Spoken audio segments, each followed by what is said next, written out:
What's up, good people? Good to be in the house once again. Welcome to Manhood Monday. Man, I am running. I literally just finished the session, but I didn't want to flip that. There we go. Yeah, so I want to talk to you guys tonight. I think I'm going to be brief because y'all don't need a long thing from me. But this week on Manhood Mondays, I'm talking about things we men get wrong. All right, if you've been following me for a while, make sure my sound is up. You've been following me for a while, then you know you've heard me say, if you learn it wrong, you are going to live it wrong. Right? If you learn it wrong, you're going to live it wrong. What is it? Anything. Anything that you learn wrong, you're going to live it wrong until you learn to do it right. Right? So I have these 7 things. I'm going to run through these 7 things. There's way more, obviously. There's way more things that we get wrong, but I had to keep it short. So I came up with these 7 things that I want to talk to you about that we men get wrong. Okay, so let's get right into it. Number 1, here's one of the things we get wrong. And if you don't, hold on, player, fix your, give me a second. There we go. The light on my face. All right, so here's the first thing. Men, this is not true. Men don't cry. All right, had to raise up my seat. Men don't cry. Am I too high? There we go. Men don't cry. That's if they teach us that as boys, it's not true. Right? Now, under this first one is all of the wrong things we learned about emotions. Right? Most of us men show up to adulthood emotionally immature. We show up love deficient, right? You can make yourself think, oh, that's not me, because you thought your childhood was, okay, or because you're successful, or because you're intelligent. But the reality is, if you have this belief that men not supposed to cry, you're harming yourself. The real test of your emotional maturity comes when you don't get what you want. The real test of your emotional maturity is how you respond to not getting your way. Right? Because intelligence and success, you can be those things and still be emotionally immature. And here's another thing with the emotional immaturity. I said I was going to address this, especially on Manhood Monday.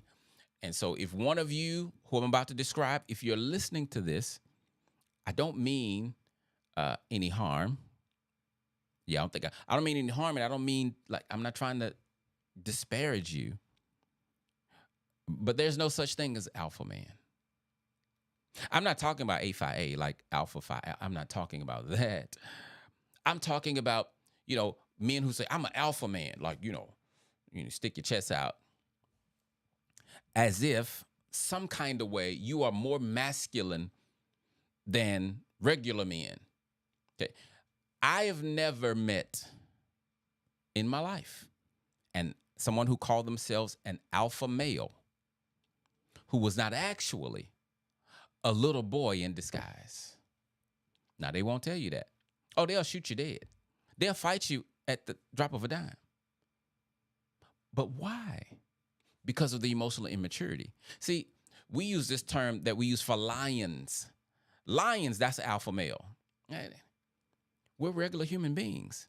Okay? So men come in all shapes and sizes. Some men are quiet. Some are loud. Some men are aggressive. Some are not. Some men are more masculine. Some men have a little bit more feminine than masculine, but they're completely heterosexual. My point is, if you consider yourself an alpha male, you need some help because you're going to hurt yourself. I'm telling you, you're going to hurt yourself. Right? Number 2, men, here's something we learned that has hurt us, and it's kind of connected to the first one. Men are not as emotional as women. That's not true. Believing that men are not as emotional as women will cause you to not work on your stuff because you think you not expressing yourself in your marriage, or you think because you're so quiet and you never express your needs, that's normal because you're a man. It's not true. Imagine the confusion and stress of a little boy who is taught that they're not supposed to be afraid. Let's say you got this little 6-year-old boy, and he's been taught you're not supposed to be afraid. But in reality, he's terrified, right? How does that child develop the belief that they're good enough? How do they develop the belief that they're good enough when they obviously don't measure up? Because if I'm not supposed to be afraid, but I am afraid, number one, I can't tell nobody because something is wrong with me. And I must not be lovable, right? So from there, watch this, they start to compare all of their differences. And they assume then that the difference means not good enough. They got new shoes. I can't remember last time I got some new shoes. I must not be good enough. And I'm talking about kids. Because then these kids grow up to be men with the same mindset. I don't make that much money. I must not be good enough. Oh, that's how men dress? I don't know how to do that. I must not be good enough. I saw a video today, of a little boy. At first video I saw it on Facebook. It was a cute little video. It was cool. So then I went to the guy's page. I think it's the dad. And I saw another video. And this little boy, he was no older than 4, right? But he was trying to get away from a bug or something. And you can see there was he wasn't crying, but he was a little concerned, right? He getting up on the porch and he's trying to get away from the bug. And then you can hear his mom in the background saying, "Big boys are not scared of bugs." I stopped the video and turned it off right there. Because I be honest, that I have a struggle. It's hard for me to not. It's hard for me to stay cordial and kind when I hear those kind of things, particularly being said about boys. So I just got off the page. But here's the thing.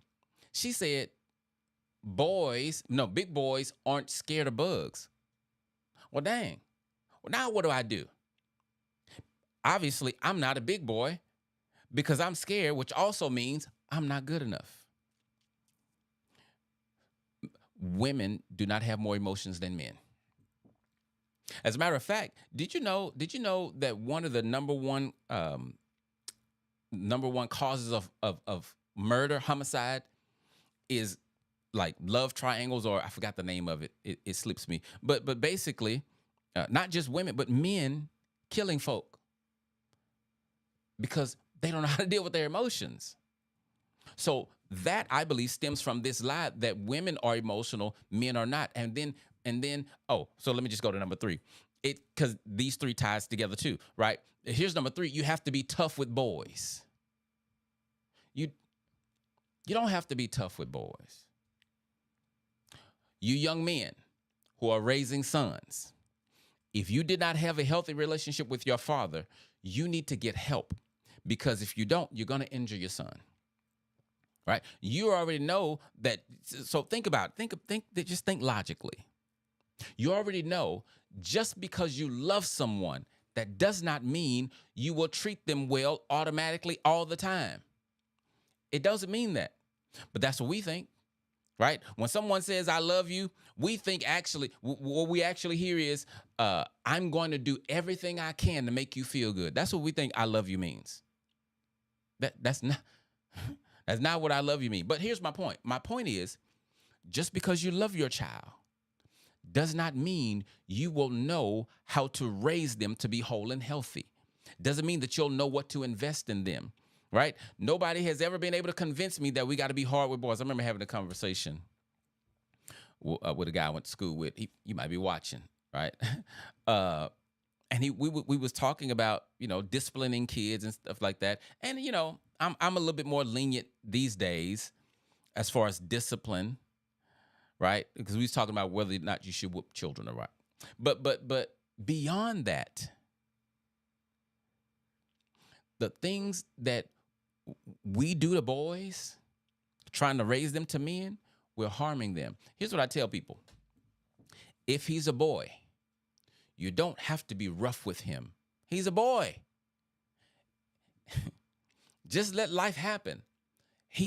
So his personality and his demeanor may be quiet.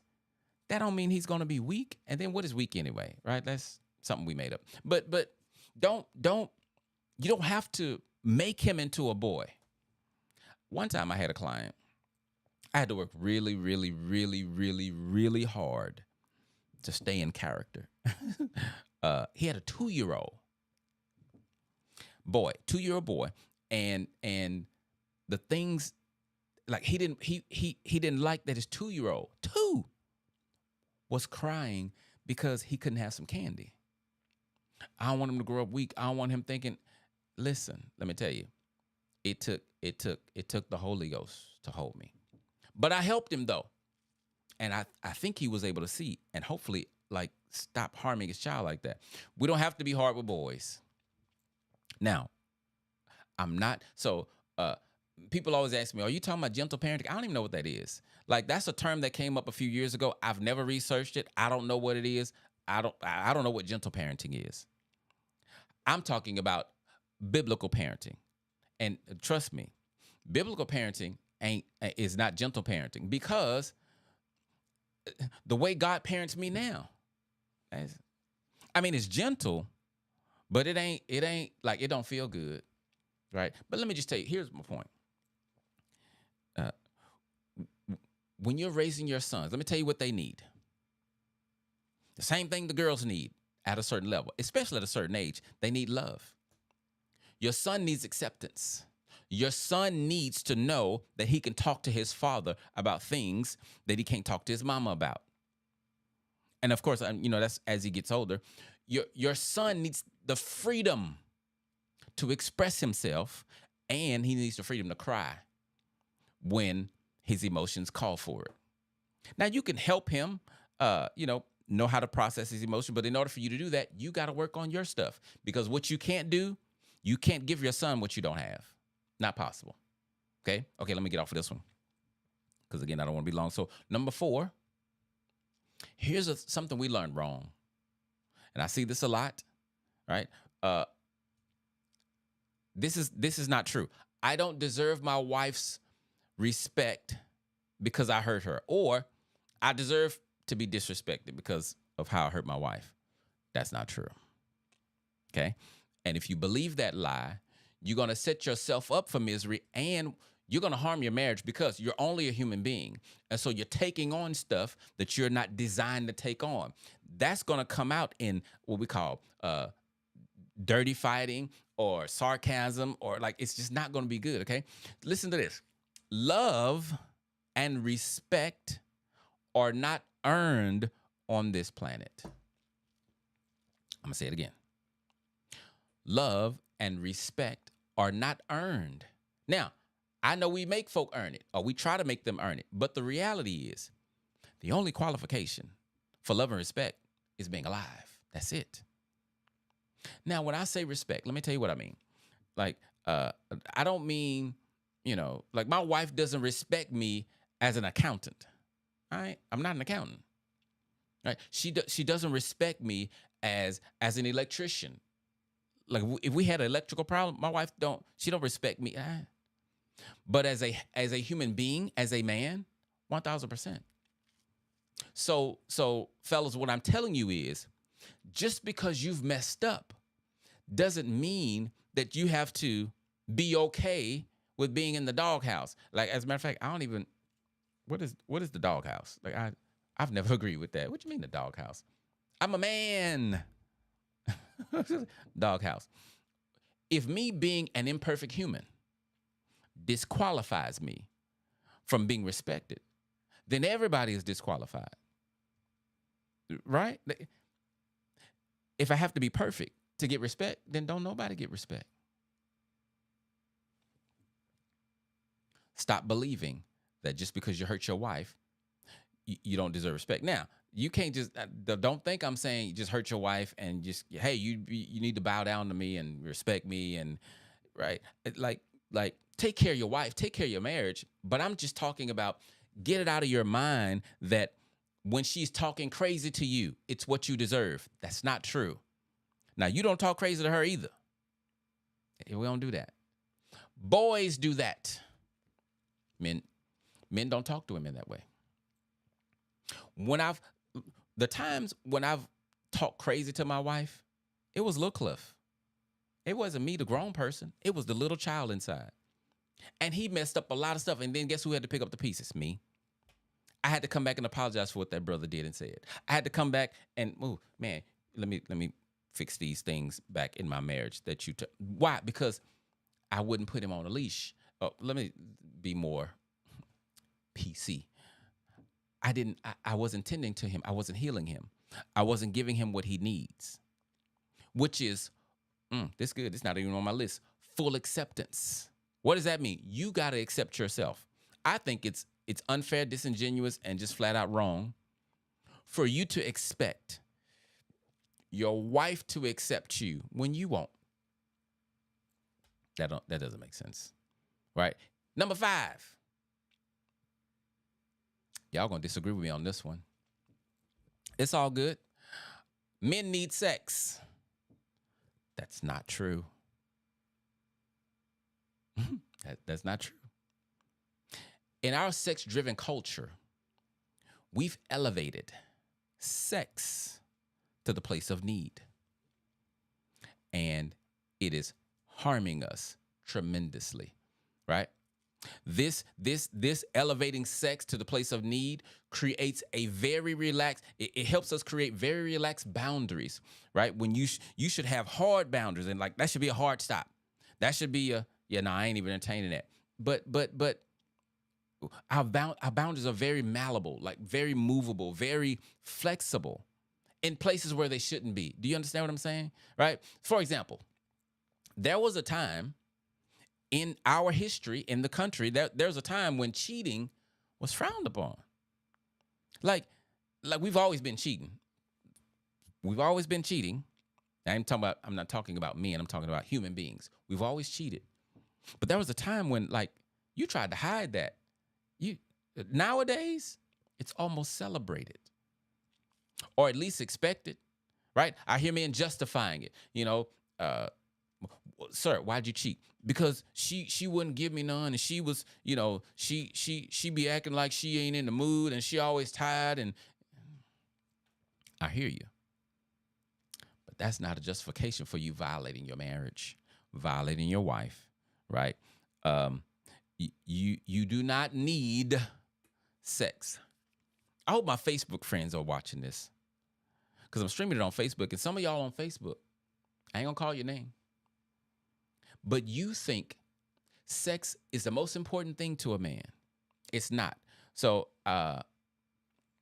there's a book people suggested for me to read. It's called His Needs, Her Needs. Now, let me just tell you, I haven't read the book. So what I'm about to say may sound ignorant. Well, how you gonna say that? You ain't even read it. Well, I'm just sharing with you. Let me tell you why I haven't read it. Because when I started reading it, what I read, and now let me just say my perception, because it's been so long I can't honestly remember what I read, but whatever it was, it sent me the message that the author was saying, and this was a Christian author, I believe. The author was saying that sex is the most important thing to the man. I stopped reading right there, because that's a lie. That ain't true. Your boy's not anti-sex. Trust and believe. I believe it's one of the greatest things God ever created. But if you allow your appetite for sex to guide you, you are inviting chaos and disconnection in your life. Listen, you are inviting chaos and disconnection if you're going to be driven by your appetite. Sex is not a need. If it's a need, how come little boys don't need it? How come when your body stops working around 75, 80, whatever it is, why you don't just die? Because it's not a need. As a matter of fact, if sex is a need, these are just logical arguments. If sex is a need, how do you explain the fact that the creator of sex said The only place that it can happen is in marriage. So then that means all the single men, what they just suffer because it's not a need. And then Facebook friends, this one for you too. Specifically, I thought about you on this one. I've had a couple of men inbox me, and they're talking about, like, in the Bible, how some men had multiple wives, and I don't even know why folk try to use it as an argument. Well, I mean, Solomon had a bunch of wives, and David had a bunch of wives, and and they want to use that as justification. Before I even go to the Bible, here's my thing, bruh. Like, you know how much work it is for me to deal with the woman I got? You want me to go get another one? Oh yeah, no, you that's crazy. But let's just talk about the Bible. So you mistakenly think that because you see it in the Bible, that the Bible is condoning it. That ain't true. It's just giving you a record of what happened. Nowhere you're going to see where the Bible says God is okay with that. And look at every situation of somebody who had multiple wives. How'd their life turn out? Or how did their relational life look? Ask David how that worked out. Ask Solomon. As a matter of fact, Solomon. Solomon is credited with being the wisest man to ever live and the richest man. Here's what Solomon says. So Solomon wrote 3 books, right? He wrote Proverbs when he was young, and then he wrote Ecclesiastes when he's older. And he wrote Song of Solomon. But in Ecclesiastes, when he's wiser, and after he'd done everything, after his 300 concubines and all that, here's what he says in Ecclesiastes 9, verse 9. He says, live happily with the woman, not women. Now, this brother has had many women, but in his old age, he said, live happily with the woman you love through all the meaningless days of life that God has given you. And then he says, the wife, not wives, the wife God gives you is your reward for all your earthly toil. Basically, for all your work on earth, that's your wife is your reward. But my point is, Solomon said, one. How'd I get on it? Oh, because we're talking about sex. Sex is not a need. And fellas, you know that you watching pornography is harming you. Why are you still doing that? If you're addicted, get help, right? You know that flirting with these women is not going to profit you anything. You're looking for attention. You don't even want to cross the line like that. But when your wife catch you texting, guess what? She's not going to believe that you was just texting. She's not going to believe that you was just telling this girl stuff that she wanted to hear. She's going to believe everything you said is true. She's not God. She can't see inside of you. So here's my point. Don't do that. Don't let your sexual appetite drive you, right? You need to discipline yourself. Well, I don't know what you need. You may need a whole lot of things. Discipline is one of them, but you may need some deeper inner work. Okay? 6. I told you I only got but 7. Here's one. This is something we learned wrong. Happy wife, happy life. Lie. That ain't true. How many know that's not true? Amen. If you believe, well, let me back up. It's not true, but that's actually not what I meant to say. Happy wife, happy life is a myth, or it's faulty thinking. Like, if that's your mindset, remember a few weeks ago when I did on Manhood Monday, I did the video called "Stop Trying to Please Your Wife." That's what this would fall into, right? If you're of the mindset, happy wife, happy life, how you gonna please God? Because you're trying to please your wife. How are you gonna be authentic? Here's my thing with pleasing. This is my rationale. It's kind of how I work it out, right? So pleasing is about pleasure. So if my wife's pleasure is my number one goal, her pleasure is directly connected to her mind, not mine, her emotions, not mine.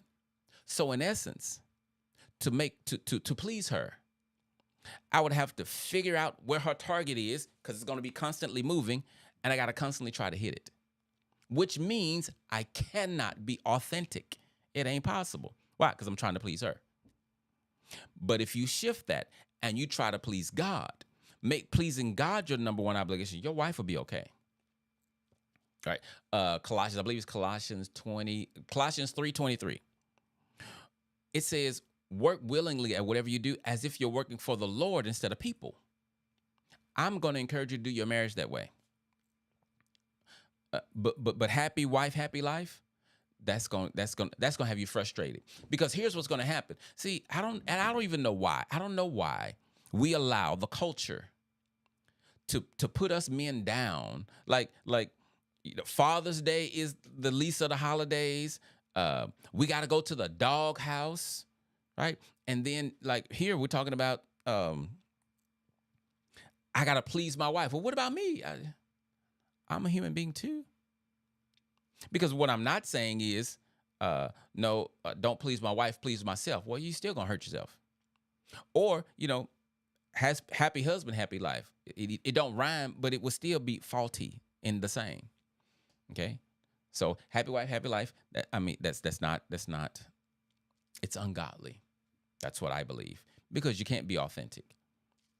And in the coming weeks, when I talk about love again, you'll see that love is less about pleasure anyway. Let me say that differently, because I don't want you to misunderstand me. Love is not about pleasure. Let me say it a different way. Pleasure and love are not married. I'm going to say it one more different way. Love is not pleasure. That's not what love is. Number 7, asking for help makes me look weak. And really, this 7th one, the issue, I'm talking about pride, but that's one of the beliefs. That's one of the beliefs that we learn that's not true. But ultimately, it causes us to walk more and more in pride. Right? Men, it's unfortunate, again, the way we raise boys, when we show up to adulthood, a lot of times we're in isolation. I know so many men, well, let me change that. I've come across so many men. I don't know them, but I've come across so many men who are over the age of 40 with no friends. And why you bring that up? Because we men oftentimes live in isolation because so much has been stolen from us, and I'm not making excuses. I'm trying to help you. But so much has been stolen from us in childhood that when we get to adulthood, we don't have the emotional equipment we need. We don't have the emotional maturity that we need. And so when I'm love deficient, without Christ's help, I am going to hyper-focus on myself, which is prideful. And so I'll be moving in ways where I'm trying to get love from people, but I'm trying to get it in an illegitimate way. And I don't know that. So like I'll be buying things for my wife, trying to get appreciation from her. That's called pride, right? I'll be serving her in hopes that she'll say I'm a good husband. Wrong motive. You must deal with your pride. I'm telling you, man, pride is at the root of 100% of divorces. Every life that gets flipped upside down, pride is at the root of it. Pride is about my needs, my wants, my hurts, my desires. Okay? When you are hyper-focused on yourself, you are going to hurt the people around you and you. You got to do it. Pride, the reason that pride comes before destruction is because when you're walking in it, you don't know that. Pride makes you think you're going the right way, right? So your wife came home from school, because she's in school now, and she didn't speak to you. So you're not going to cook, and you feel justified in that. It's prideful. Let me give you another picture of pride. No, I'm not going to do that one. Well, I'll do it. I'm not condoning violence, right? But if you hit me and I hit you back, I'm prideful for hitting you. Now, you prideful too, but that ain't my business. Why am I prideful for just retaliating? Because retaliation is prideful. Now, I didn't say self-defense. Self-defense is not prideful. But usually, it ain't self-defense. Here's my point. So this number 7 is, asking for help is weak. Asking for help is not weak. But like I said, I'm talking about pride. Uh,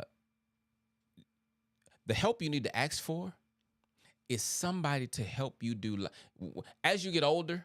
Because see, young folk, 20s and 30s, man, I got this. I don't need nobody telling me how to run my life. Okay. Oh, okay.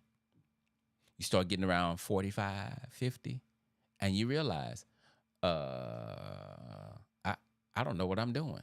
You had been not knowing what you're doing, but you were too prideful, thinking, I'm going to go my own way. And listen, I'm not telling y'all something I hadn't lived. For years, I was walking in pride. No clue. And I'm looking for it. Do you understand? I study pride and I'm looking for it. And it still caught me on the backside or on the blind side, as Les Brown would say. Pride caught you got it. So how do you, since I'm on this, how do you deal with pride? Right? Because that's the most dangerous one of all these. How do you deal with that? Humility. Love. Giving. See, love is about the person you're loving. Love is not about you. Pride is about you. So light, darkness. Love, pride. Light, darkness, love, pride. I should say pride and fear, but we're talking about pride. Love, light, pride, darkness. Question. At what point is darkness able to overcome light? The only way darkness can show up in this room right now is if the lights give up. It's the only way. My point is, if you choose to walk in love, you don't have to deal with pride. It's going to be eradicated all on its own. The problem is, we don't know how to love. Yeah, that's the problem. So you thought love was about love languages, and love was about, again, pleasure, and you thought love was about making him or her smile. It might make them smile, but that's not what it's about. Anyway, those are my 7 for Manhood Monday. What time we got? Oh, we still went 30 minutes, but it's fine. Those are my things we learn that we need to unlearn because they're harming us. I'm going to do this again. I'm going to do some more because there's a whole list of things that we men need to unlearn, like to be better fathers, to be better leaders, to be better husbands, to be better communicators. There's so many things that we need to unlearn. You think that because you learned in childhood, if somebody mess with you, like you don't let nobody get over on you. You don't let nobody punk you. You don't let nobody do this or that. Okay, and I'm with that. But at some point, you got to have some patience. At some point, you gotta pull your anger back and listen. At some point, you got to ask them, hey, why did you say that? That was really hurtful. Instead of just always letting your anger and your fear lead you. I hope this is helpful for you, brothers, because listen, women, you know what? This is not something I had to grow to believe this. I've heard it a lot, but I actually used to didn't believe this, but I know it to be true now. I don't believe a woman can raise a boy to be a man, and your wife cannot tell you about manhood. She thinks she can, but she can't. So don't listen to her about manhood. Now, you can listen to her about, some things that she want in a husband, if that came in her husband package. But don't let women tell you what a man should be. What did God say? He created you. All right. Okay. So I'll see you guys in 2 weeks. Hopefully this was helpful for you. And I didn't even look at the thing to see if anybody was making any comments. I don't see none. Awesome. So listen, I'll see y'all next time. Y'all take care. Enjoy your week. And that's it. That's all.